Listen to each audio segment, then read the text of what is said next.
Oo, Pastor Chan. Ano nga medyo nakaramdam din ng pagod, no? Sa maghapon na ating Kanina mga ginagawa. pagising ko, may ulan. Ang lakas. Yung nga, nakakabigla nga yung ulan eh. Oo. Dahil kasi parang bagyo siya eh. No? Yung buong paligid madilim, tapos malakas ang ulan. Oo. Eh sabi ko baka yung bagyo na hinihintay natin eh, dumarating na. Kaya nga, yan nga din na naisip ko ngayon, akala ko. Kasi ko ini... Kaya lang ang nakakalungkot dito, tuwing may bagyo, may kalamidad na nangyayari sa ating mga kababayan.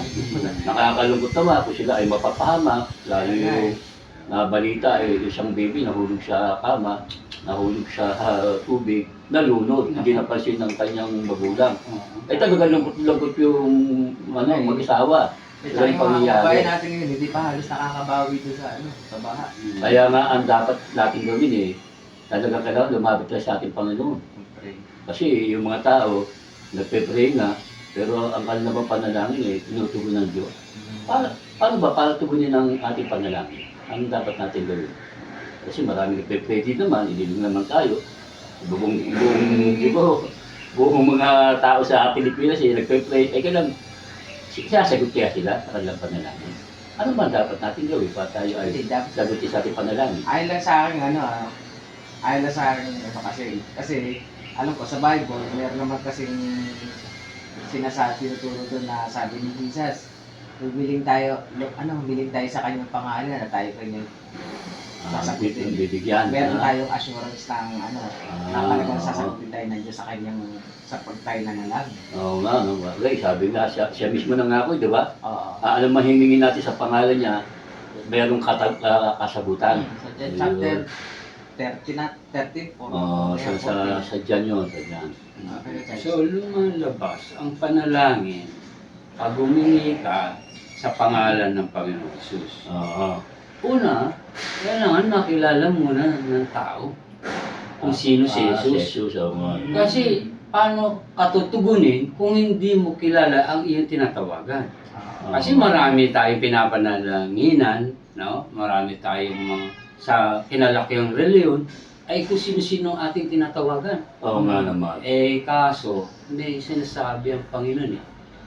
Na una pala, higit sa lahat, kailangan tayo maging mga anak ng Diyos. So, ito po ay panalangin po talaga ng mga mananampalataya na ang Panginoon inanak.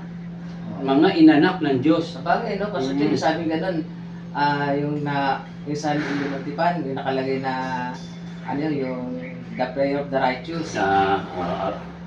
Kasi kaya pakita dito, ang talagang makakalapit lang sa ating Panginoon, Yung mga matuwid. yung mga taong matuwid. Kasi ang mata ng Diyos nakatingin sa mga matutuwid eh. At ang kanilang panalangin ay mayroong katugunan. Ay, sinasabi ni kay Charles, pagka magiging sabihin, tutugunin talaga ng Diyos ang ating panalangin pag nasa kalagayang matuwid na tayo. Kasi yung mga matuwid, yung mga anak ng Diyos eh. Oo, tama yun. So number one pala para mayroong katugunan yung ating panalangin, kailangan anak ka ng Diyos. Kasi kung anak ka ng Diyos, talagang mayroong katugunan yan. Bibigay katiyakan. Dito naman sa akin, no, sa aming pag-aaral, nakita ko na ang panalangin pala, talagang may katugunan. Kaya sabi na, ask and you receive. Kaya lang, meron ka palang gagawin para ka tugunin ng Diyos. Una, yung pagsunod sa kanyang commandment. Pangalawa, yung makapagbigay ka ng kaluguran sa kanya.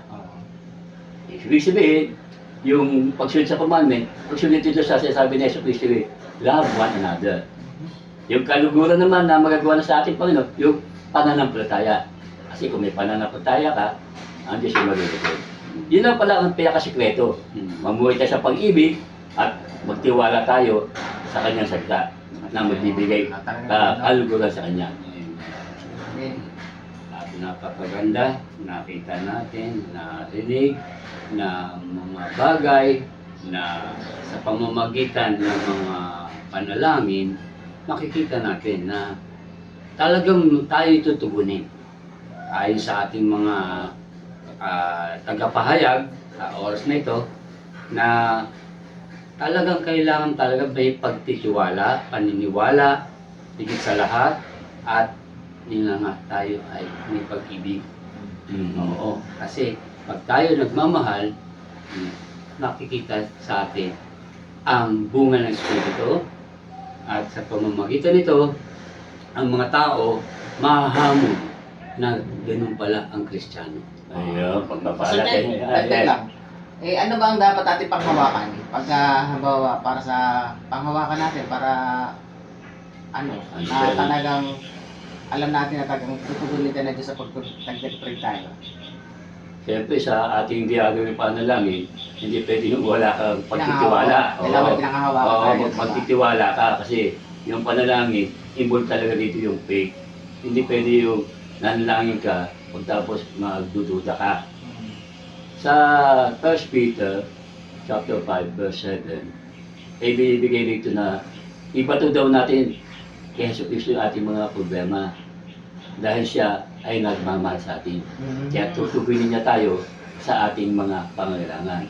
Ang problema lang nga sa sistema ng tao, pag binato niya yung kanyang problema, pataas. Kaya yun, sa kanya rin bumabalik yung problema na ibis na ibinigay niya sa ating Panginoon Jesus, yung problema, dahil ganun dapat na pagbato, para wala na sa kanya, bakit siya, ataas din. So, bumababa rin sa kanya. Ibig sabihin, nagkakaroon siya ng lalong kabigatan dahil sa kanyang pagdududa. Kaya pinakasangkap talaga ng pagdalangin yung pananampalataya. At kung tayo may pananampalataya, ang Diyos ay nalulubog na sa atin.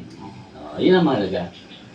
Magtiwala tayo sa kanyang pangako. Gaya ng iyong sinabi. Alam mo yung sinabi? Ano man ang iyong hilingin sa pangalan ko, ang aking pagtugon ay nasa inyo. Kaya, kung paano tayo magdududa sa ganyang pangako ni Yesu Cristo sa atin, ang kailangan natin, yun, maggagap ng pananampalataya kay Yesu Cristo na ating Panginoon, sapagkat sa kanyang pangalan ay walang imposible. So, yan So, yun na. narinig natin kapatid sa ating tagapagpahayag ng oras na ito at tayo ay magwawakas sa panalangin. Okay, tayo kayo manalangin. Ama namin Diyos, nasa langit, nagpapasalamat po kami sapagkat ikaw rin po ang nagbigay katiyakan sa amin na kami po'y lumapit at makasumpong ng katugunan. Itinataas ko po sa iyo, Panginoon, ang aming bansa sapagkat meron pong bantang bagyo, kaya andito po kami na nagmuhalapit sa iyo na pag-ingatan mo po ang bawat isa, lalo po yung aming mga kapatid sa Panginoon. Kaya mo, Panginoon, na maging pagpapala sa amin ang anumang mga mangyayari sa aming buhay sapagkat ikaw ang aming kasama at nag-iingat sa amin sa panahon ng mga sakuna. Kaya sa pangalan ni Jesus, iniiwan ko po ang iyong patnubay sa buhay po ng bawat isa. Amen. Amen.